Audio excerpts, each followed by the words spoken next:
Alors aujourd'hui, vidéo sur la Peugeot 207 1,4 litre HDI. Elle est de 2007, elle a 286 000 km et elle est tombée en panne. Du coup, je vais vous raconter ce qui s'est passé. Alors en rentrant du travail, j'étais sur l'autoroute à 110 km/h et ça faisait environ un quart d'heure que je roulais. Et là, le moteur s'est arrêté complètement, comme si il n'y avait plus de batterie, il n'y avait plus rien. Donc le moteur, il a calé sur l'autoroute en m'indiquant au tableau de bord système anti-pollution défaillant. Et le voyant moteur rouge, il s'allumait au tableau de bord. Alors je commence par faire quelques recherches sur les forums Peugeot là. Et je vois beaucoup de personnes ont ce problème de calage en roulant et système anti-pollution défaillant. Alors la première chose que je vois, c'est un problème de fusible avec le fusible F1. Il se trouve dans le BSM à droite de la batterie là. Donc sur le forum, ils disent de le contrôler, de le nettoyer. Du coup, je le démonte, je le nettoie, je le remets et là, boum, la voiture elle démarre. Nickel. J'étais trop content. Je pars essayer le véhicule et au bout d'une dizaine de minutes, le moteur recale. Système anti-pollution défaillant et le véhicule ne démarre plus. Dégoûté.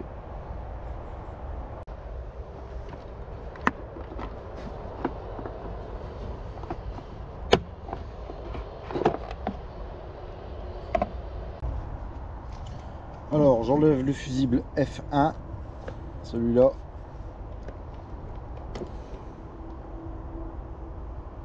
J'attends une dizaine de secondes. Je le remets. Et là, ça va redémarrer. Alors j'ai réussi à rentrer chez moi difficilement, mais on aurait dit que le moteur il tournait sur 3 cylindres. Il y avait vraiment un bruit bizarre, on sentait que le moteur il tournait pas normalement. Alors la première chose que j'ai faite en rentrant chez moi, c'est de changer le fusible et de nettoyer les contacteurs du BSM. Donc ici j'ai enlevé le fusible et derrière vous avez des contacteurs. Donc je les ai nettoyés.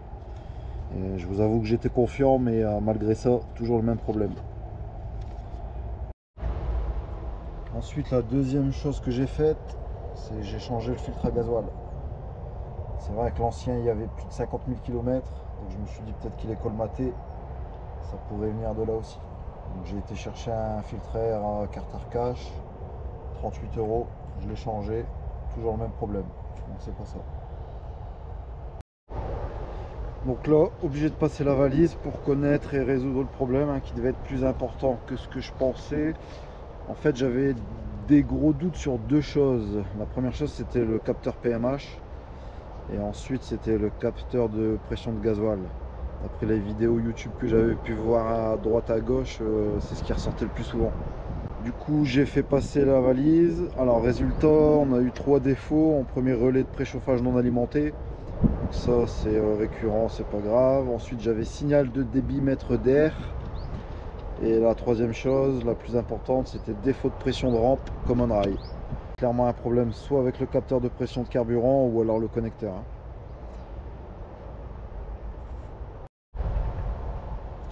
Donc je vais vous faire voir le problème pour moi, ce que c'était. Donc ici, on a le capteur de pression de gasoil. Je vous laisse constater l'état. Il avait carrément fondu. Le connecteur pareil.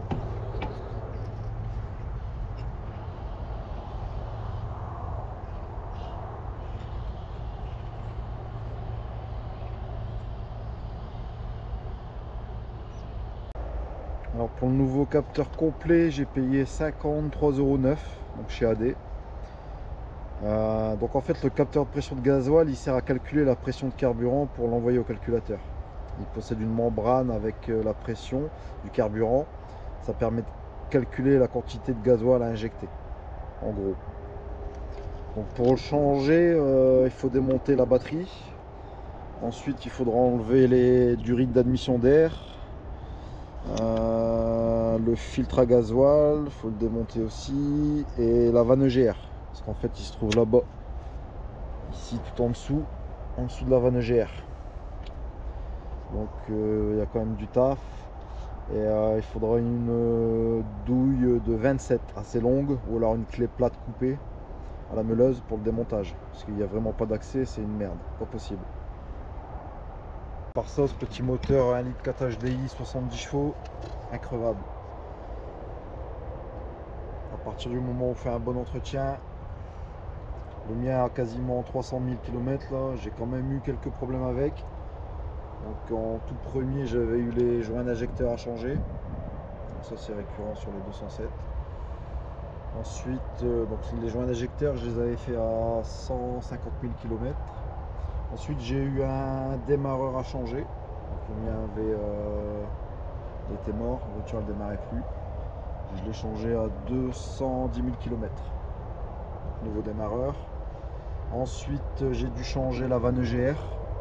La vanne EGR, je l'ai changé à 260 000 km.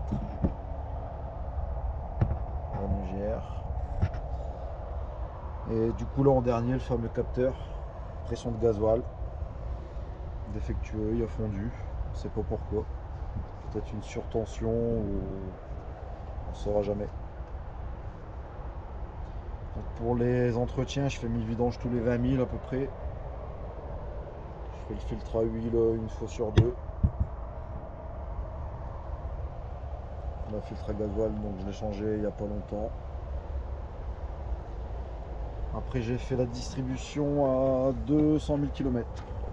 Courroie de distribution, courroie d'accessoires, pompe à eau.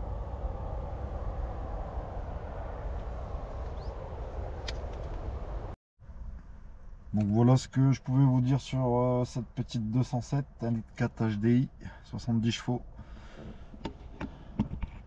Vous voyez.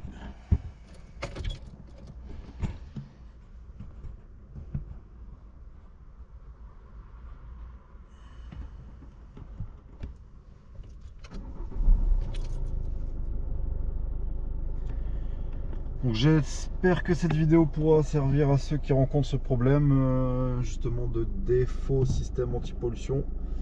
Dans tous les cas, c'est indispensable de faire un diagnostic sur le véhicule pour connaître réellement le problème. Parce que système pollution défaillant, ça veut rien dire. Ça peut être tout et n'importe quoi. Donc ça peut être le filtre à gasoil, ça peut très bien être la vanne EGR. Le FAP ou le catalyseur, ça peut être un capteur, un connecteur, ça peut être n'importe quoi. La pompe à injection, un problème sur un injecteur. Donc passage sur la valise obligatoire. Si vous avez des questions, mettez-les-moi dans l'espace commentaire. J'essaierai de vous répondre si j'ai la réponse. Et je vous dis à bientôt. Salut YouTube!